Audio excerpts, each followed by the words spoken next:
Assalamualaikum warahmatullahi wabarakatuh. Hari ini kita akan mempelajari tentang membaca dan mengenali unsur buku fiksi dan non-fiksi pada mata pelajaran Bahasa Indonesia kelas 7. Kompetensi dasar pada pembelajaran hari ini yaitu 3.15.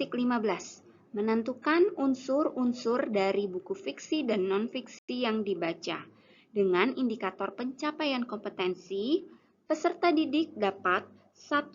Menentukan ciri-ciri buku fiksi dan non-fiksi. 2. Menentukan jenis karya buku fiksi dan non-fiksi. 3. Menentukan macam-macam judul buku fiksi dan non-fiksi. Yang keempat, membedakan unsur-unsur fisik buku fiksi dan non-fiksi. Apa sih buku fiksi dan non-fiksi itu? Mungkin kalian bertanya-tanya atau baru mendengar kata fiksi dan non-fiksi. Nah, nanti kita akan bahas bareng-bareng. Apa sih buku fiksi dan non-fiksi itu? Mungkin beberapa di antara kalian yang masih awam mendengar kata fiksi dan non-fiksi. Nah, nanti kita akan bahas bareng-bareng ya. Fiksi menurut KBBI adalah cerita rekaan, hayalan, atau tidak sebenarnya. Non-fiksi menurut KBBI adalah tidak bersifat fiksi, tetapi berdasarkan fakta dan kenyataan. Ciri-ciri buku fiksi dan buku non-fiksi. Kita awali dengan ciri-ciri buku fiksi. Yang pertama yaitu berisi cerita karangan. Jadi buku fiksi adalah isinya itu kumpulan cerita karangan yang dikarang oleh pengarang. Karena karangan, maka ciri yang kedua adalah sifatnya itu hayalan atau imajinasi dari penulis. Mungkin ada beberapa buku fiksi yang memang menggunakan tokoh atau jalan cerita dari pengarang tersebut. Contohnya seperti Laskar Pelangi dari Andrea Hirata. Namun, tetap saja ada bagian-bagian adegan yang ditambahkan dari imajinatif penulis atau pengarang. Tujuannya apa? Agar lebih dramatis atau ceritanya tuh lebih menarik, greget kalau bahasa sekarang. Nah, karena hayalan, maka ceritanya itu tidak perlu dipertanggungjawabkan oleh pembaca yang lain.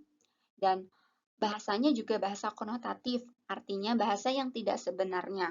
Contohnya seperti ini. Akibat dari wabah COVID-19, perusahaan ibuku kini gulung tikar. Kata gulung tikar lebih dipilih oleh penulis. Kenapa? Karena bahasanya lebih bahasa karya sastra, bahasa konotatif. Penulis lebih memilih gulung tikar dibanding bangkrut. Seperti itu. Selanjutnya adalah ciri-ciri buku non-fiksi. Buku non-fiksi, ciri yang pertama adalah berisi data berupa kutipan. Ini kutipan dari para ahli ya, teori-teori dari para ahli. Kemudian ada gambar, ada grafik, dan lain-lain. Ciri yang kedua, karena berisi data, maka dia mengandung fakta. Jadi sifatnya itu informatif, yaitu memberikan pengetahuan kepada pembaca. Dan karena mengandung fakta, ciri yang ketiga yaitu bisa dipertanggungjawabkan isinya. Jadi bisa diteliti oleh peneliti lain. Ciri yang keempat yaitu bahasanya denotatif atau bahasa yang sebenarnya. Tujuannya ya agar mudah dipahami oleh pembaca. Contohnya, akibat wabah COVID-19, banyak perusahaan yang bangkrut. Jadi penulis buku non-fiksi lebih memilih kata bangkrut timbang tadi yang gulung tikar tersebut. Mana saja sih yang masuk ke dalam buku non-fiksi dan buku fiksi? Nah, di sini ada ada 4 gambar buku, jenis-jenis buku ya. yang coba kita sama-sama klasifikasikan mana yang termasuk dalam buku fiksi dan mana yang termasuk dalam buku non-fiksi. Kita awali dengan buku B.J. Habibie. Nah, buku B.J. Habibie itu masuk ke dalam mana? Ayo. Masuk ke dalam buku non-fiksi. Karena apa? Karena dia berisi ya pengalaman dari uh, atau kisah perjuangan dan inspirasi dari B.J. Habibie-nya langsung. Jadi berupa data dari profil B.J. Habibie. Gambar buku yang kedua yaitu ada judul Nyi Roro Kidul, Lutung Kasarung, Keong Mas, Putri Duyung, Malin Kundang, dan lain-lain. Itu masuk ke dalam jenis buku apa yo? Buku fiksikah atau buku non-fiksi? Iya, jadi buku tentang Nyi Roro Kidul, Lutung Kasarung, Keong Mas, dan lain-lain itu merupakan buku fiksi. Kenapa? Karena ceritanya bukan cerita yang sebenarnya. Jadi itu adalah khayalan atau cerita dari imajinasi si penulis. Yang ketiga, yaitu ada judul Dilan dan Milea. Itu masuknya ke dalam buku fiksi atau buku non-fiksi? Iya, jadi buku Dilan, judulnya Dilan dan Milaya, itu masuk ke dalam buku fiksi karena merupakan cerita atau karangan dari si pengarang, yaitu Pidi Baik. Jadi bukan cerita yang sebenarnya. Nah, gambar yang keempat yaitu di situ kalian bisa lihat ada pendidikan Pancasila dan kewarganegaraan, ilmu pengetahuan alam, ilmu pengetahuan sosial, dan lain-lain. Nah, itu masuknya ke dalam buku apa? Ayo, buku fiksi atau buku non-fiksi? Iya, jadi buku tersebut merupakan masuk ke dalam buku non-fiksi. Kenapa? Karena ya isinya ya berupa data-data atau bisa gambar, kutipan, atau pokoknya yang bersifat menambah pengetahuan pembaca terhadap bidangnya tersebut. Contohnya buku pendidikan jasmani, olahraga, dan kesehatan. Ya, isinya tentang data-data tentang olahraga, tentang kesehatan. Nah, seperti itu. Jadi bisa menambah pengetahuan pembaca dari atau menambah pengetahuan pembaca tentang olahraga maupun kesehatan. Jenis-jenis karya buku fiksi dan buku non-fiksi. Kita awali dengan jenis karya buku fiksi ya, yaitu ada kumpulan cerpen, novel, itu yang tadi ya, Dilan Milea itu novel. Kemudian kumpulan dongeng, seperti yang tadi, yaitu Keong Mas misalnya. Kemudian naskah drama, antologi puisi, kumpulan fabel, dan komik. Jenis karya buku non-fiksi, yaitu ada buku pengetahuan yang terdiri dari buku pelajaran. Itu buku pelajaran yang tadi kita sudah lihat ya, ada pelajaran bahasa Indonesia, pelajaran PPKN, pelajaran olahraga. Terus ada juga buku ensiklopedia. Dan ada juga buku tesis, skripsi, disertasi yang dibuat oleh mahasiswa. Selanjutnya, ada buku keterampilan yang terdiri dari buku cara memasak, pokoknya buku-buku tentang cara agar ahli dalam suatu bidang tertentu. Dan yang terakhir adalah buku motivasi, seperti buku biografi yang tadi kita sudah lihat ya, yaitu ada biografi dari B.J. Habibie. Selanjutnya adalah unsur-unsur fisik dari buku fiksi dan buku non-fiksi. Nah, kalian pernah lihat kan buku, salah satu buku lah. Nah, buku tersebut kan terdiri dari beberapa lembar. Nah, beberapa lembar itu terdiri dari beberapa unsur-unsur fisiknya atau bagian-bagian fisik dari buku tersebut. Nah, di sini ada tabel, kalian bisa lihat di samping kiri kalian itu ada tabel mengenai unsur-unsur fisik buku fiksi dan buku non-fiksi. Yang pertama adalah bagian cover. Apa sih bagian cover itu? Adalah bagian paling depan buku. Jadi biasanya berupa gambar ya, gambar dan judul bukunya. Nah, di dalam buku fiksi dan buku non-fiksi itu sama-sama ada bagian cover. Selanjutnya adalah identitas buku.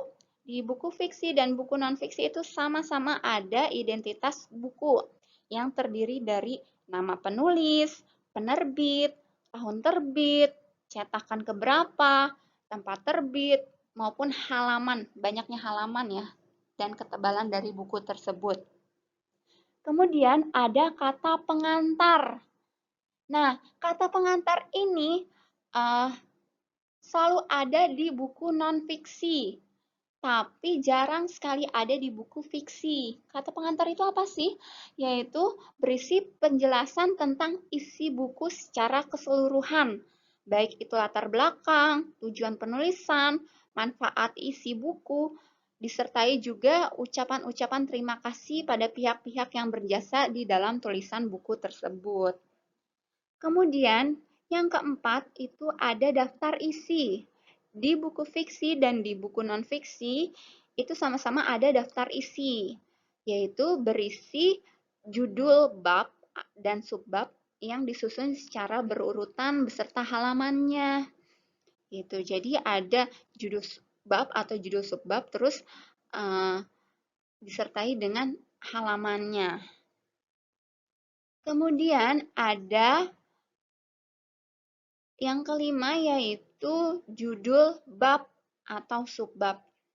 Di dalam buku fiksi hanya ada judul bab saja, karena di dalam buku fiksi itu subbab itu jarang sekali ditemukan. Sedangkan di non-fiksi itu ada judul bab, ada juga subbabnya. Subbab itu adalah bagian-bagian lagi dari bab ya. Terus selanjutnya adalah isi buku, isi bukunya. Isi buku itu kalau di buku fiksi isinya berisi tema, alur cerita, tokoh dan penokohan, latar, pokoknya unsur-unsur intrinsik dari buku fiksi tersebut. Sedangkan kalau buku non-fiksi isinya yaitu ada pendahuluan, terus ada materi-materinya, dan penutup. Penutup biasanya kesimpulan atau saran dari penulis. Terus ada daftar pustaka. Daftar pustaka ini adalah daftar buku atau sumber-sumber tertulis yang dipakai sebagai referensi penulisan buku tersebut.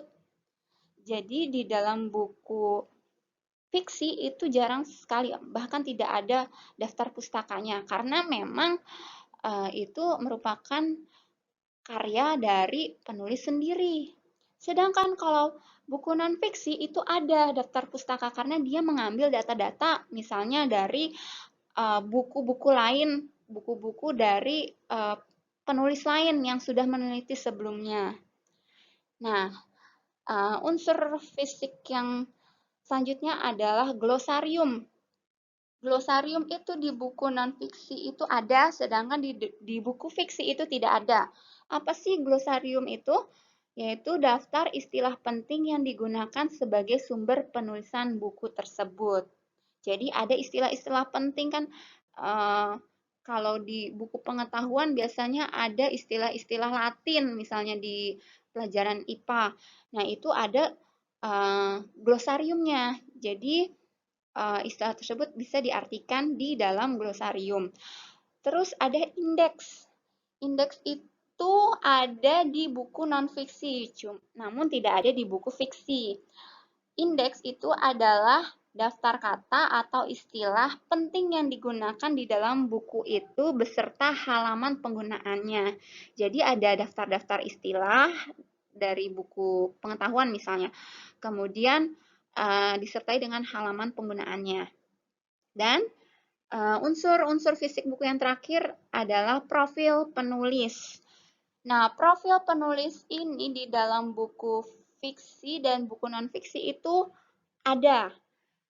Di dalam buku fiksi mungkin ada beberapa pengarang seperti Terelie itu tidak ada, bahkan jarang sekali ada profilnya. Terelie itu tidak pernah mencantumkan riwayat hidupnya di dalam novelnya. Tapi sastrawan-sastrawan lain atau penulis novel lain itu ada juga yang menuliskan profilnya tersebut. Nah, kalau untuk buku non-fiksi itu selalu ada profil penulis. Apa sih profil penulis? Adalah riwayat perjalanan kehidupan penulis beserta karya-karyanya. Sekian pemaparan materi kita hari ini. Terima kasih atas perhatiannya. Wassalamualaikum warahmatullahi wabarakatuh.